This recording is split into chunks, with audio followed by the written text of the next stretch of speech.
எல்லாருக்கும் வணக்கங்க. நான் இன்றைக்கி வந்து சாதா ப்ளவுஸ் தாங்க ஸ்டிச்சிங் பண்ணுறேன். எங்களுடைய வீடியோ பிடிச்சிருந்தா மறக்காமல் லைக் பண்ணுங்கள், ஷேர் பண்ணுங்கள், சப்ஸ்கிரைப் பண்ணுங்கள். சப்ஸ்கிரைப் பண்ணிட்டு பெல் பட்டன் அழுத்திங்கன்னா நான் போடுற வீடியோ வந்து உங்களுக்கு நோட்டிஃபிகேஷனில் காமிக்கேன். மறக்காமல் லைக் போட்டு வீடியோ பாருங்கள். உங்களுக்கு பிடிச்சிருந்தா மட்டும் போடுங்க, கட்டாயப்படுத்தலைங்க. இப்போ வந்து சாதா ப்ளவுஸ் தாங்க நான் தைக்கிறேன். சாதா ப்ளவுஸ் தைக்கிறதுக்கு மேக்ஸிமம் ஒரு 20 நிமிஷத்தில் தைச்சிடலாங்க. எல்லாம் அப்படியே மிஞ்சி போனால் ஒரு 1/2 ஹவருக்குள்ளே தைச்சிடலாங்க. லைனிங் ப்ளவுஸ் வந்து 3/4 மணி நேரம் இல்லைன்னா 1 ஹவர். ஏன்னா கொஞ்சம் மெட்டீரியல் கொஞ்சம் தேவைப்படும், எக்ஸ்ட்ரா துணி தேவைப்படும்.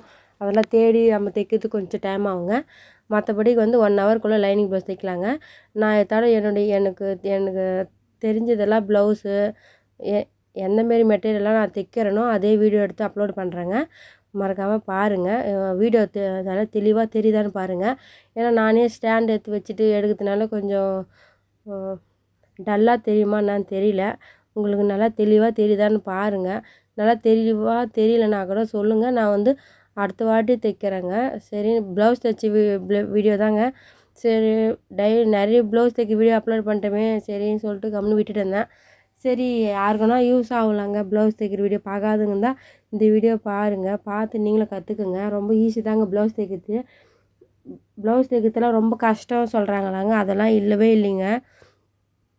நம்ம எப்படி வீட்டில் டெய்லியும் சாப்பாடு சமையல் செய்வோமோ அந்தமாரி தாங்க இது ஒரு வேலை மெத்தாங்க. அதேமாரி தாங்க நல்லா நம்ம மனப்பாடம் கூட பண்ண தேவையில்லைங்க. அது வந்து நம்ம செய்ய செய்ய தானாக வந்துடணுங்க பாருங்கள், அதேமாரியே வந்துடுங்க. நம்ம வந்து ப்ளவுஸ் வந்து தைச்சிக்கினே இருந்தோம்னா நம்மளுக்கு கரெக்டாக பிரெயினில் வந்து நல்லா ஏறிடுங்க. அதுக்கப்புறம் நம்மளால் மறக்கவே முடியாதுங்க. நீங்கள் வந்து 1 டைம் 2 டைம் தைச்சிட்டு விட்டுட்டிங்கன்னா கொஞ்சம் மறந்துடுவோங்க. அதை நீங்கள் ஞாபகம் வச்சுக்கோங்க. ஏன்னா அது வந்து கைத்தொழில்ன்றது காலம் ஃபுல்லாக வரும்னு சொல்லுவாங்க. அது வந்து நம்ம வந்து ரொம்ப நல்லா ப்ராக்டிஸ் பண்ணி வச்சுக்கணுங்க. 1 டைம் ப்ளவுஸ் தைச்சிட்டோம், எனக்கு தான் ப்ளவுஸ் வந்துடுச்சின்னு சொல்லிட்டு விட்டுறாதீங்க. ப்ளவுஸ் வந்து தைச்சி போட்டு பார்த்துக்கினே இருங்க. அட்லீஸ்ட் நம்ம ஒரு 20-30 ப்ளவுஸ் தைச்சாதாங்க நம்மளுக்கு நல்லா பிரெயினில் வந்து நல்லா ஏறிடுங்க. அதுக்கப்புறம் நம்மளால் மறக்கவே முடியாதுங்க.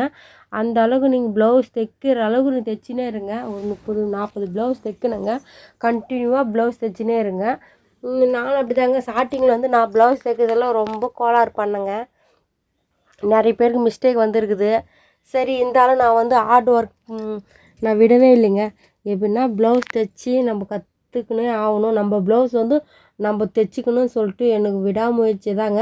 நான் கற்றுக்க சொல்ல கூட நீ கற்றுக்கலாம் மாட்டே, உன் மண்டையில் ஏறாதுன்னு சொல்லிட்டாங்க என்னை. ஏன்னா நீலாம் கற்றுக்க முடியாது அப்படின்னு சொல்லிட்டு, உனக்குலாம் வராது அப்படின்னு. ஏன் நம்மளுக்கு வராதுன்னு சொல்லிட்டு எனக்கு ஒரு தாட்டு, நம்ம கற்றுக்கினே ஆகணும் அப்படின்னு சொல்லிட்டு. சரி, நானும் கற்றுக்கிறது போய் ஃபஸ்ட்டு காசு கொடுத்துட்டேன். அதுக்கப்புறம் அவங்க வந்து மிஷின் மெட்டிக்கிட்டாங்க அந்த மேடம். அது வந்து எனக்கு ரொம்ப கால் வலி எடுத்துக்கிச்சு. நான் அப்போ எனக்கு கை குழந்தைங்க எங்கள் பொண்ணு. அன்னைக்கு வந்து கால் வலி எடுத்துக்கிச்சு. ஏன்னா அப்போ தானே உடம்பு ஆப்ரேஷன் பண்ண உடம்பு 1 இயர்க்குள்ளவே உடம்பு கொஞ்சம் வெயிட் போட்டேன், ஒன்றும் முடியல. அதுக்கப்புறம் நான் என்ன பண்ணேன், மேடம் இந்தமாரி எனக்கு ரொம்ப உடம்பு சரியில்லை, கால் வலி வருது, அதனால் நான் வந்து வரல, நான் வந்து டெய்லர் கிளாஸுக்கு வரல, நான் கொடுத்த காசு திருப்பி கொடுத்துருங்க மேடம் சொல்லிட்டு கேட்டேன் அவங்கக்கிட்ட. அதுக்கு அவங்க வந்து ஒரு அட்வைஸ் பண்ணாங்க எனக்கு. ஏம்மா, நீ வந்து உன் பெண் குழந்தைக்கு மாடல்லாம் துணி தைச்சி கொடுக்கலாம், ப்ளவுஸு சுடிதாருங்க பட்டு பாவாடெலாம் தைக்கலாம், பட்டு பாவாடெலாம் தைச்சி கொடுக்கலாம் குழந்தைக்கு, நீ ப்ளவுஸ் தைச்சிக்கலாம், எவ்வளோ காசு ஆகும் தெரியுமா, இது வந்து இன்றைக்கி யூஸ் ஆகலனா கூட என்றைக்குனா உனக்கு யூஸ் ஆகுமா, அதனால் கற்றுக்குமா, அந்த 600 ரூபா கொடுக்குறமேன்னு பார்க்காத, நீ எத்தனையோ 600 500 சம்பாதிக்கலாமா அப்படின்னு சொல்லிட்டு ஒரு மோட்டிவேட்டாக பேசினாங்க. அவங்க மோட்டிவேட்டாக பேசுனது கொஞ்சம் நல்லா இருந்தது. சரி, ஏன்னா எங்களுக்கும் ஆர்வம் கற்றுக்கணும். ஏன்னா வருமானத்துக்கு நம்மளுக்கு வந்து என்ன வேலை செஞ்சால் வருமானம் வரும், வீட்டுக்கும் பார்த்துக்கணும், குழந்தைங்களும் பார்த்துக்கணும், அவங்களுக்கு தேவையானதை வாங்கி கொடுக்கணும், வீட்லேயே இருக்கணும், வேலையும் செய்யணும், குழந்தைங்களையும் பார்த்துக்கணும். அதுக்கு வந்து நல்ல ஒரு தொழில்னால் ஸ்டிச்சிங் தாங்க. நம்ம வந்து ஏன்னா வெளியே வேலைக்கு போனாலும் பசங்களை யாருக்கிட்ட நம்பி விட்டு போகணும், யாருன்னா கெஞ்சணும் குழந்தைங்கள பார்த்துங்க அப்படின்னு சொல்லிட்டு. இந்த வேலை வந்து நம்ம வந்து யாருமே கெஞ்ச தேவையில்லைங்க. நம்ம வந்து நல்லா என் குழந்தை நானே பார்த்துப்பேன்னு சொல்கிற அளவு வைராக்கியமாக சொல்கிறாங்க பாருங்கள், அந்தமாரி நம்ம பார்த்துக்கலாங்க. ஏன் அப்படி சொல்கிறேன்னா, இப்போ வந்து நம்ம குழந்தைங்களுக்கு தேவையான சாப்பாடு ஸ்நாக்ஸோ அவங்களாம் செஞ்சு நம்ம பக்கத்துலேயே வச்சுக்கணும். நம்ம ப்ளவுஸ் தைக்கலாங்க, டைம் கிடைக்க சொல்ல தைக்கலாம். ஒரு நாளைக்கு அச்சீவ்மெண்ட்டாக ஒரு 20-30 தைக்கணும், 5 தைக்கணும் அப்படிலாம் கிடையாதுங்க. நம்ம அன்றாட தேவைக்கு ஒரு இரநூறுபா முந்நூறுரூபா தேவைப்படுதா, நூறுரூபா கூட போதுங்க. ஏன்னா அது கூட நம்மளால் முடிஞ்ச அளவு தைச்சா போதுங்க. இது வந்து நம்ம வந்து ரூல்ஸ்லாம் கிடையாது, டார்கெட் கிடையாதுங்க. இவ்வளோ தைக்கணும், அவ்வளோ தைக்கணும், இந்த பீஸ் கணக்கு தைக்கணும். அது வந்து வெளி கார்மெண்ட்ஸுக்கு போனால் தாங்க கொஞ்சம் கஷ்டம். ஏன்னா அந்த பீஸ் ஒர்க்லாம் நிறைய தைக்க சொல்லுவாங்க. நான் இன்னும் எப்பவுமே சொல்லி கேள்விப்பட்டுக்கிறேன். நான் இன்னும் கார்மெண்ட்ஸுக்குலாம் போனதில்ல. எங்கள் வீட்டுக்காரர் சும்மா கேட்பேன், எங்கள் ஊர்லாம் போவாங்கள்ல கார்மெண்ட்ஸ் கம்பெனிக்கு. இதுமாரி மிஷினில் அதான் மோட்ரு மாரிக்கு தெரிஞ்சால் போதும், அவங்களுக்குலாம் சம்பளம் நிறைய கொடுப்பாங்க அப்படின்னு சொல்லுவாங்க. நான் வந்து எங்கள் வீட்டுக்காரர்கிட்ட கேட்பேன், எங்கே நானும் கார்மெண்ட்ஸுக்கு போட்டா அப்படின்னு சொல்லிட்டு. எங்கள் வீட்டுக்காரர் நீ துணியே தைக்க தேவையில்ல, வீட்டில் கூட தைக்க தேவையில்ல அப்படின்னுவார். நான் என்ன சம்பாதிச்சுன்னு வரணும் அதை தான் அந்த விரலுக்கேற்ற வீக்கம் படத்தில் இருப்பாருங்க, மனைவிலாம் வேலைக்கு போகக்கூடாது, வேலைக்கு போகக்கூடாது. நாங்கள் அதேமாதிரி தாங்க எங்கள் வீட்லேயும். வேலைக்கு போகக்கூடாது, நான் என்ன சம்பாதிக்கணும் அதான் நீங்கள் சாப்பிட்ணும் அப்படின்னு சொல்லிட்டு. இந்த வேலைக்கு மட்டும் சொல்கிறது கிடையாது, கற்றுக்க சொல்லலாம் கூட. ஆனால் வெளியே வேலைக்கு வேணாம் அப்படின்னு சொல்லுவார். உனக்குலாம் நீலாம் செய்ய மாட்டேன் பாவம் அப்படின்னு சொல்லுவார் எப்பவுமே. நீ வீட்லேயும் வேலை செய்யணுன்ட்டு அங்கேயே வேலை செய்யணுமா அப்படின்னு சொல்லிட்டு என் மேலே கொஞ்சம் அதான் கொஞ்சம் ஒரு அக்கறையாக இருப்பார். அதனால் நான் என்ன பண்ணேன், சரி அவங்க சொல்லிட்டாங்கன்னு சொல்லிட்டு நம்மளும் டைம் வீணாக ஓட்டக்கூடாது இல்லைங்க. நம்மளும் எதனா சுயமாக கற்றுக்கணும், சம்பாதிக்கணுங்க. அதனால் சொல்லிட்டு நான் இப்படி இப்படி வீழ்ந்து ஏந்து டைலர் கிளாஸ் போய் நல்லா ப்ளவுஸ் தைக்க கற்றுக்கினேன். எனக்கு நல்லா தரவாக தைப்பேன். எதுனா ப்ளவுஸ் நல்லா தைப்பேங்க, சுடிதார் நல்லா தைப்பேன். அதுக்கப்புறம் பட்டு பாவாடைங்க தைப்பேன். அதுக்கப்புறம் ஆயா பாவாடைங்க சொல்லுவாங்கள்ல, அந்தமாரி அதுமாரி தாங்க ரெகுலராக தைக்கிறது. இப்போ சுடி வந்து கொஞ்சம் நல்லா கட் பண்ண வாங்கறதில்ல யாருக்கிட்டேயும். அதனால தாங்க சுடிதார் வீடியோ போட முடில. இல்லை எங்கள் வீட்டுக்கு தைக்கிற சுடிதார் கூட நான் ஓன் சுடிதார் தைப்பேன்லங்க எங்கள் பொண்ணுக்கு. அப்போ வீடியோ அப்லோட் பண்ணுறேன். இல்லை யாருனா கொடுத்தாங்கன்னா இதுக்கப்புறம் வாங்கி ஒரு வீடியோ எடுக்கிறேங்க. வீடியோக்கோசமாக சுடிதார் வாங்க நான் தான் நடுவில் வாங்காது விட்டேங்க சுடிதார். எனக்கு பேக் பெயின், கால் வலி எல்லாம் எடுத்துக்கிச்சுங்க. நடுவில் உடம்பு சரியில்லை ஆயிடுச்சுங்க. சரி நானே ஃபஸ்ட்டு ப்ளவுஸ் தைக்கலையே எல்லாருக்கிட்டையும் சொல்லி அனுப்பிச்சிட்டேன். உங்ககிட்ட சொன்னேன் பாருங்கள். அதுக்கப்புறம் வந்து வருமானம் ரொம்ப கம்மியாகவே இருக்குது. அவர் வண்டி எங்கள் வீட்டுக்காரர் வந்து சொன்னேன்லங்க, அவர் கால் அடிபட்ட காலுங்க. சென்னையில் வேலை செஞ்சாலும் கால் அடிபட்டுச்சு. அதனால் அவர் வண்டி சம்பாதிக்க சொல்ல அது கஷ்டமாக இருக்குது. தலைவலி வரும், கால் வலி வரும், அப்பப்போ வாமிட் எடுப்பார். அப்படியாப்பட்டவர் போய் வேலை போய் சம்பாதிக்கிறாருன்னு சொல்லிட்டு நம்மளால முடிஞ்சது தைக்கலாம் 1, 2 சொல்லிட்டு ஏதோ கைத்தொழில் அது மறந்துடவும் கூடாது சொல்லிட்டு எப்பப்போலாம் எனக்கு முடியுதோ டைம் கிடச்சாலும் உக்காந்து தைப்பேன், இல்லை விட்டுடுவேன் அதுமாரிங்க. ஆனால் கண்டினியூவாக உட்காந்து தைச்சா தாங்க டைலரிங் வேலையில் சாதிக்க முடியும். விட்டு விட்டு தைச்சிங்கன்னா நம்ம சாதிக்க முடியாது. நீங்கள் நல்லா உடம்பு பத்திரமா பார்த்துக்கின்னு நல்லா விடாத தைங்க. சரி நான் அதனால் நெக்ஸ்ட்டு வந்து இப்போ நான் ப்ளவுஸ் கொஞ்சம் கம்மி பண்ணிட்டேலாங்க. சரி அதனால் இப்போ வந்து ப்ளவுஸ் கம்மியாக இருக்குது என்கிட்ட. ப்ளவுஸ் தைக்கிறதுக்கு ரொம்ப ப்ளவுஸ் வாங்கி வைக்கல. சரி இது வந்து நல்ல சான்ஸு. இந்த டைமில் போய் நம்ம வந்து ஆரி ஒர்க் கற்றுன்னு வந்துடலாம்னு சொல்லிட்டு ஆரி ஒர்க் வந்து குரூப்பில் போட்டிருந்தாங்க. ஏன்னா ஒரு டைலர் கிளாஸ்க்கு போயிட்டு சொல்ல அங்கே குரூப் ஆரம்பிச்சிருந்தாங்க. செகண்ட் டைம் டைலர் கிளாஸ் போக சொல்ல ஏன்னா சர்டிஃபிகேட்டுக்கோசம் ஒரு டைம் போனோம் பாருங்க நடுவில். அதில் பார்த்து தாங்க ஆரி கிளாஸுக்கு 2 நாள் போனேன். ஓரளவுக்கு கொஞ்சம் அந்த செங்கிலி போடுறதுக்கு அந்த கோல்டு த்ரெட்டில் செங்கிலி போட கற்றுக்கினேங்க. அது வந்து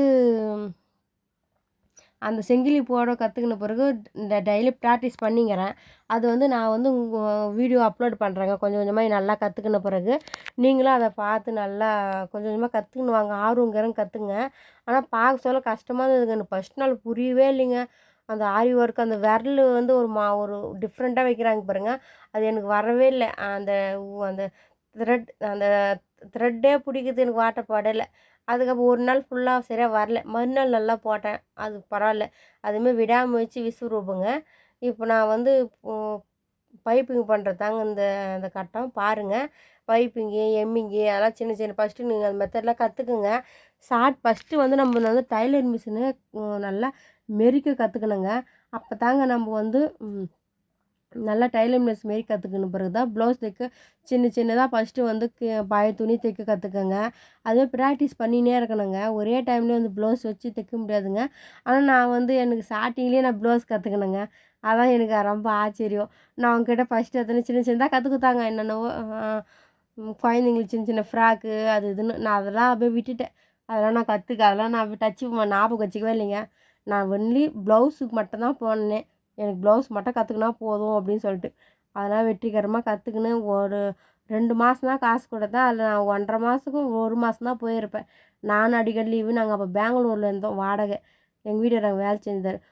நாங்கள் அடிக்கடி லீவ் போட்டு ஊருக்கு வந்துடுவோம். அவங்க அந்த மேடம் கற்றுக் கொடுங்க லீவ் போட்டுருவாங்க அடிக்கடிக்கு. எப்படியோ ஒன்று வீழ்ந்து ஏந்து ப்ளவுஸ் தைச்சி கொஞ்சம் அதுக்கப்புறம் எங்கள் சொந்த ஊருக்கு வந்துட்டேன். வந்துட்ட பிறகு சரின்னு சொல்லிட்டு அப்போ எங்கள் ஊர்லேயே ஒரு 4-5 பேர் டைலருங்க இருந்தாங்க. வந்த புதுசில் என்னை நம்பி ஒரு சிலருங்க துணி கொடுத்தாங்க. ஆனால் நான் ஒன்றும் அந்த துணி நான் ஒரு துணி தைச்சாலும் அதை நான் வந்து ஆர்வமாக உட்காந்து தைப்பேங்க. அவங்களுக்கு மிஸ்டேக் வரக்கூடாது அப்படின்னு சொல்லிட்டு அதில் நல்லா அக்கறையாக இருப்பேங்க. நம்ம ப்ளவுஸ் எப்போ தைக்கிறோமோ அப்போ நூல் அடிக்கடி கட் ஆகும். நல்லா தைக்க சொல்ல கட் ஆகினே போகும். எனக்கும் அதே மிஸ்டேக் தான் வரும் எப்போனா. அதுக்கப்புறம் என்னை நம்பி கொடுத்தாங்க. அவங்களுக்கு வந்து எனக்கே ஆச்சரியம். அவங்க ப்ளவுஸ் கரெக்டாக இருக்குது அப்படின்ட்டாங்க. எனக்கா சந்தோஷம் தாங்கலை. ஐயா நம்ம தைச்சி ப்ளவுஸ் கரெக்டாகுதா அப்படின்னு சொல்லிட்டு அது யார் யார் அந்த நாளையே என்ன பண்ணணும், நான் ரொம்ப ஹார்ட் ஒர்க் பண்ணி ப்ளவுஸ் தைப்பேங்க. அப்படியும் சொல்லி அனுப்பிச்சிடுவேன், உங்களுக்கு டைட்டாகவோ லூஸாகவோ இருந்தால் கொஞ்சம் சொல்லிவிடுங்க, நான் அடுத்த வாட்டி டக் பூச்சி குத்துறேன், ஏன்னா ப்ளவுஸ் டக் பூச்சின்னு போயிடுங்க அப்படின்னு சொல்லிட்டு சொல்லிவிடுவேன். நான் வந்து அப்படி தாங்க எப்பவுமே அப்போலேருந்து ஃபாலோ பண்ணுறேன். அது நீங்களும் ஃபாலோ பண்ணுங்கள். ஏன்னா வந்து நம்ம வந்து டக்கு பூச்சி தரமாட்ட சொன்னால் அவங்களுக்கு கோவம் வந்துடும், நம்மக்கிட்ட துணி கொடுக்க மாட்டாங்க. அதனால நீங்கள் வந்து டீட்டெயிலாகவே சொல்லிவிடுங்க. லூஸ் ஆகுது டைட் ஆகுது சகஜம்தாங்க. ஏன்னா எல்லாருமே நிற்கிற மாரி உடம்பு நாளைக்கு இருக்காது. ஒரு டைம் உடம்பு சரியில்லைச்சுன்னா அவங்க குறைஞ்சிருவாங்க. கொஞ்சம் நல்லா சாப்பிட்டாங்கன்னா கொஞ்சம் எல்லாமே கொஞ்சம் வெயிட் போட்டுருவோம்.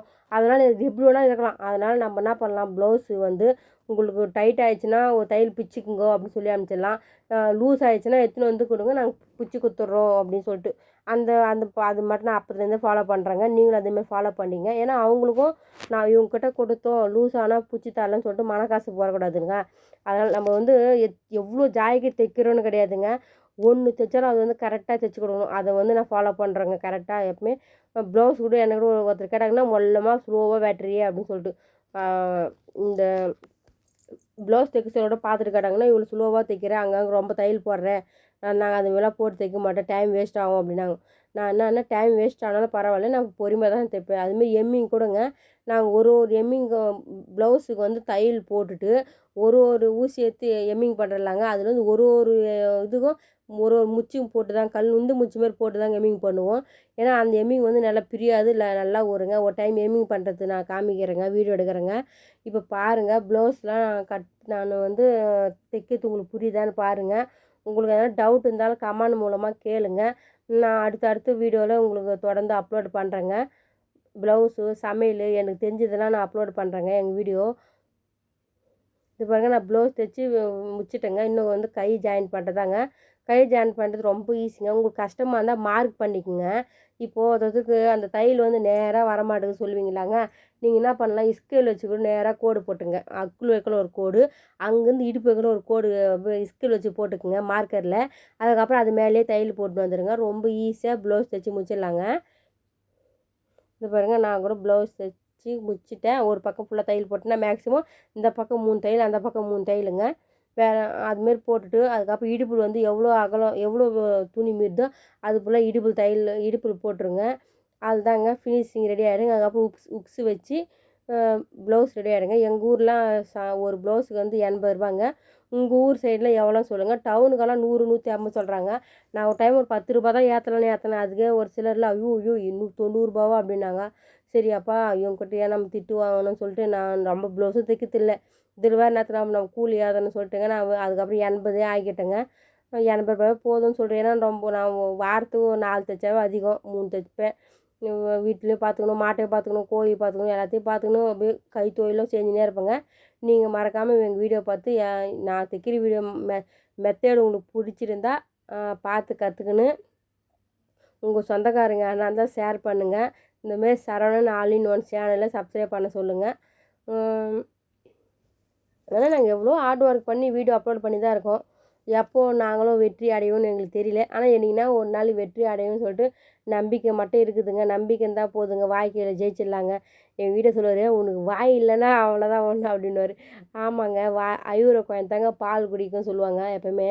நம்ம வந்து வெளியே வரணுன்னா, நம்ம திறமையை வெளியே கொண்டு வரணுன்னா நம்ம அடம் பிடிச்சோ எப்படினோ நம்ம ஒரு தொழில் கற்றுக்குன்னு வேலை செஞ்சு